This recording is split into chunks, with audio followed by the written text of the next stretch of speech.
So last week my buddy came over who collects rocks, and he had this crystal. He claimed he found it a long time ago by Lake Michigan, and that he keeps it on him at all times because it gives him good luck, it gives him good aura. I thought, cool, so it kind of fascinated me, and I looked it up later that night. It ended up me being up half the night reading about a civilization I never knew existed that used these crystals to store information. It was an ancient civilization of higher beings known as the Lemurians. It is thought that the Lemurians lived at the same time as Atlanteans. In 1864, Philip Sclater hypothesized another landmass must exist, due to lemurs being found in Madagascar and India but not Africa or Middle East. Experts believe the lost land of Lemuria was the first continent in the Pacific.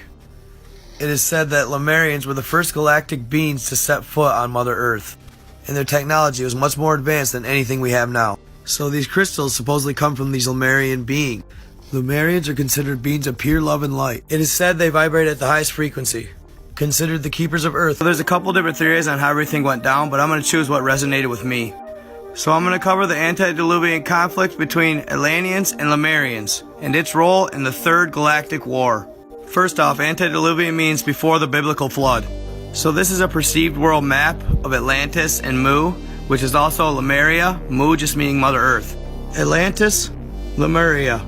The conflict between these two higher civilizations caused great damage to not only Mother Earth, but it negatively affected all habitability throughout the solar system. It led to the death of Mars, and is probably considered the most disastrous war in all of the universe's history. The Lemurian-Atlantean War was caused by a conflict of interest over lesser beings in the solar system. The Atlanteans wanted to dominate them and so-called guide them to their salvation, while Lemurians believed they should be left alone to evolve at their own pace. Lemurians taught oneness. Atlanteans started ego. So before I get back to the war, I'm going to teach you a little bit about what Lemurians and Atlanteans believed. The basic beliefs of Lemurians were beliefs in a higher power, love and respect for each other, and love and respect for the earth, and that these qualities are the basic foundation for spirituality. This was the spirituality of the ancients, and this is the spirituality that's going to awake within all of you. It is said as Lemurian memory is activated within each of you, it won't necessarily come in the form of information, but rather it'll take form of your own individual spirituality and inner wisdom. Today, people call this awakening to the fifth dimension. Some call it God consciousness. These were originally the teachings of Atlantis as well until they fell to the ego by the fallen angels. Ego, of which we know today as being full of oneself, actually stands for easing God out. This is when they began thinking about enslaving lesser beings, which ultimately led to the war with Lemuria. Lemurians' pre-war effort to spread the word. So in my previous video I told you that Lemurians vibrated at the highest frequency. Here's what I mean by that. Think of it as the Earth's pulse. It's measured in Schumann frequency. To put it simply, it's the electromagnetic pulses the Earth naturally creates, and it can be affected by things like lightning. When it says 7.83 Hertz, that means 7.83 times around the Earth in 1 second. And to no surprise, we humans vibe at this exact same frequency from 7 to 8. Things like love have also been quantified at 528 Hertz. And a lady named Rose, when she does yoga, vibes at 320 Hertz. This is really high for a human. It's because of this, the Lemurians knew the apocalypse was coming. They knew this 2,000 to 3,000 years in advance, which may seem like a lot, but not to them because they lived almost 30,000 years. So during this 2,000 to 3,000 year span, they prepared. They sent out shamans to spread the word all over the world. They believed if preached enough, they could literally ingrain their teachings in our DNA. The war breaks out. So while spreading the word, Lemurians were also building large structures above and underground to protect their teachings. As master architects, they built beautiful underground cities and subterranean pockets, and they did this all over the world.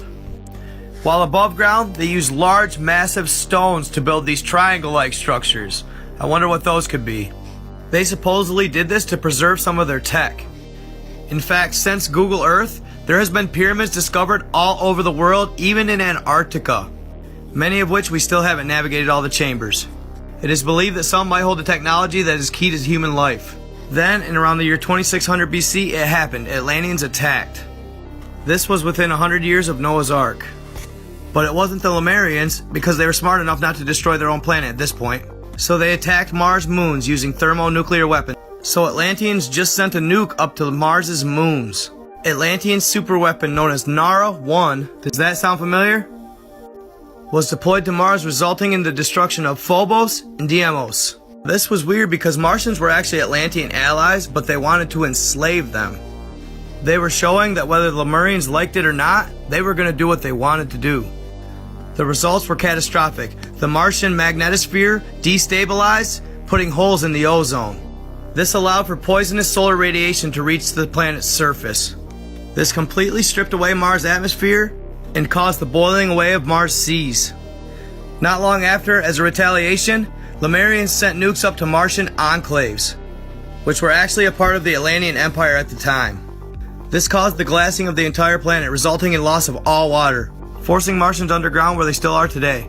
The apocalypse of Mother Earth. Previously, as a show of power, the Atlantean Empire and Lemurian Republic. What does this remind you of, folks? Atlantean Empire, Lemurian Republic, planet-killing weapons? Where do you think George Lucas got these ideas from? They sent nukes to Mars, killing the planet, forcing the Martians to underground hibernation chambers, where they remained until the late 20th century. Modern-day human exploration led to the rediscovery of the chambers, and the Martians inside. Alright, back to Earth. After the destruction of Mars, Atlanteans and Lemurians took their fight back to Mother Earth and began destroying their own planet.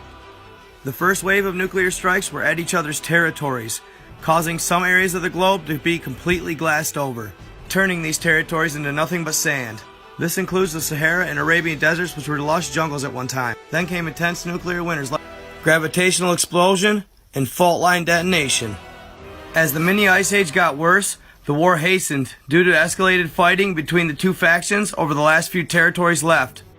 This is when the two sides did the unthinkable, starting with Atlanteans. Atlanteans deployed nuclear devices in the dozens to the Mariana Trench. You can see here it's just southeast of Japan. Here's Hawaii. Then Atlanteans detonated the high-yield nuclear bombs.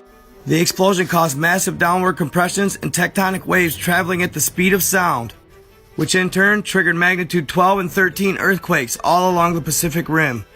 This also caused much of Lemuria to sink. Then, in quick retaliation, Lemurians set off Nara-1, Atlantean superweapon. After the Lemurians detonated Nara-1, it caused the Earth to become very unstable. This was because the blast caused omnidirectional gravitational waves to rip through the Earth's and the Moon's core, wreaking havoc on our interior. With the destabilization of the Earth's interior, disaster loomed even closer because of the shift in the Earth's magnetic axis. Geomagnetic North Pole moves almost 30 degrees from its original intersection point in Greenland to here, which is where it's at today. While all this was taking place, the Moon was so hot from the gravitational waves it was glowing red. These results are why Nara-1 is considered so devastating. Massive earthquakes, mega tsunamis, and supervolcanoes put the nails in the coffin on the apocalypse. During the chaos, most of the Atlanteans and the remaining Lemurians left the planet, while humans began building arcs. After Lemurians and Atlanteans set off nukes that caused massive earthquakes, supervolcanoes, and mega tsunamis, they fled the Earth knowing all well what was coming. Seeing this, God grew concerned, so he guided the humans to what land was left and told them to begin building arcs. With God's help and the scarce amount of tech that remained on Earth, this is what they came up with: the Noah's Ark of space. This ark would be a technological marvel today. It had bodies of water, lush vegetation, and even seeds for humans to plant and thrive. So the animals and insects that couldn't get on the ark, they put their embryos in incubation chambers and preserved them for future repopulation. To some, this may seem far-fetched, but Jeff Bezos, the owner of Amazon, actually is building prototypes of an ark right now. Once every human and animal was on that could fit, they flew up to space where they remained in orbit. This is where they'd stay while the debris from Mars' moons hit Earth. After fleeing Earth, Atlanteans ended up finding a planet that could sustain life called Gaia. Lemurians, I couldn't find any proof that they did flee the planet, but I did find proof that they are here in Mount Shasta, living in the mountain in a city named Telos. We'll get to Mount Shasta here in a minute though. Once they got everything and everybody on the ark, the remaining humans, along with non-human species such as giants, fairies, elves, and dragons, folks. Yes, you heard me right, friggin' dragons. They all fled to Agartha. Many know this as Hollow Earth. A lot more people than you'd expect actually believe this theory, and they say it houses creatures as old as dinosaurs. David Byrd, a general in the U.S. Navy, was actually said to discover this in 1947. He described a lush climate with mammoth-like creatures and an ancient human race. This is the legend of Mount Shasta and the city of Telos. For decades now, people of Mount Shasta, California have claimed that a highly advanced ancient civilization lives in the mountain known as Lemurians. And this is their story. Around 25,000 years ago, the Atlanteans, who lived in Atlantis, and the Lemurians from Lemuria, broke out into an all-out nuclear war over differing ideologies. See, the Atlanteans wanted to take over lesser civilizations and enslave them. But the Lemurians, who were peace-loving beings of light, said they should be left alone to evolve on their own. The result, the thermonuclear war that ravaged our planet. When the super nuke Nara 1 went off, it caused massive earthquakes on the Richter scale of up to 15. These massive shifts in the Earth's tectonic plates caused supervolcanoes and mega tsunamis that wiped out civilizations and species across the planet. Once the cataclysm started, the fighting stopped. They realized what they had done, but it was too late. After the nuclear war, Atlanteans and Lemurians realized they became victims of their own aggressions. As each of their land lay in ruins, they would eventually sink, Lemurians first. Atlantis would follow suit almost 200 years later. This is when both tribes approached Shambhala the Lesser and asked to be a part of the Agartha network. They did this knowing they only had a couple thousand years until the Great Flood. This network consisted of 120 underground cities that had been in the making for almost 100,000 years. Following the loss of the continent called Hyperborea, which means land of the giants, where races stood sometimes 20 to 30 feet tall. They vacated Hyperborea because the Earth lost its mantle as a result of the First Galactic War. This caused the Earth to be polluted with radioactive waves, the likes of which she'd never seen before. So in order to survive, they moved underground as species have since the beginning of time. Millions inhabit it today. Shortly after the fighting between the Atlanteans and Lemurians stopped, their homelands gave way, sinking to the bottom of the ocean. Due to this, each party wasted no time in petitioning to join the Agartha network. But before they could join Inner-Earth and its people, they had to pass just one test. Basically, they had to show that they had learned from the war and learned from the oppression caused by it. They had to convince the head council of this, which contained one member from each species tribe. The number of different civilizations down there was vast, from giants to elves, even gray aliens, fairies, and though they were very few, there was tribes of ancient mankind. And after heavy debates, Lemurians and Atlanteans were allowed in the Agartha network. Upon approval, Lemurians and Atlanteans began work immediately. The Lemurians choosing Mount Shasta for the destination of their great city of Telos. The antediluvian war theory and the evidence to support it. Antediluvian meaning before the biblical flood. It's basically a theory stating that a nuclear war happened between two higher beings on Earth causing the biblical floods. And here's some evidence to support it. A few years back in 2016, mysterious subatomic particles started spewing up from the Antarctic shelf. These particles are called neutrinos, and they're elusive subatomic particles created in a wide variety of nuclear processes. They're trying to blame it on radioactive chlorine from the 50s, but I ain't buying. I believe it could be the results of a nuclear war that happened pre-Noah's Ark. Basically, warming of the Arctic shelf is releasing remnants of the war.